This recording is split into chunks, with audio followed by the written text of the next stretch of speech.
Mayahudi kama vile Makureish na kabila za Waarabu mbalimbali zilikuwa zikiuana, zikipigana, zikioneana, zikidhulumiana. Mtume akaja akaunganisha nyoyo zao, fikra zao, mielekeo yao, heshima yao. Hili nataka liendelezwe, na bwana mtume ashamaliza wakati wake. Nani ataendeleza umoja huu?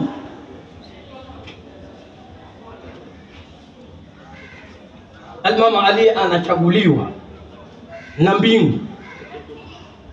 Qur'an, Jibril anakuja anamwambia mtume, mtangaza Al-Imam Ali ibn Abi Talib.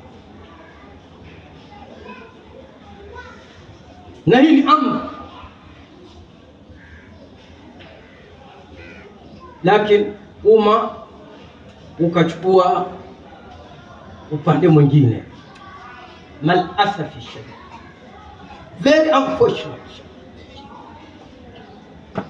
Na ndio tunaona wanaweka wazi maulama wa kiahli sunna kabla ya kishia kwamba khilafu ya kwanza kabisa, tofauti ya kwanza kabisa ni juu ya nini? Ya uongozi baada ya mtume. Awwalul khilaf, nenda katika kitabu At-Tabriz cha At-Tabari, utaona na maulama wangapi shekhi uongozi. Watu wanaanza kufanya kupapia, na ndio maksadi asli ya Mwenyezi Mungu Subhanahu wa Ta'ala kumleta mwanadamu katika nini? Katika ardhi. Swala nyeti sana, ni hiwari ya baina ya Mwenyezi Mungu Subhanahu wa Ta'ala na malaika. Inni ja'ilun fil ardi khalifa, my representative, yule atakayeniwakilisha katika ardhi. Kwa sura jumla mwanadamu, lakini kwa sura ya khas ni mitume na manabii na maimamu. لأن في كل عام خاص.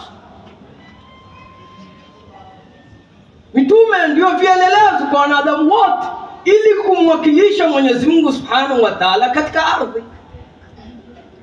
Hakuachwa tu hivi aliyavuruga mambo katika ulimwengu. Na ndiona malaika wakawa na tahadhari sana kwambia, atajalu fiha man yufsidu fiha wa yasfiku dima.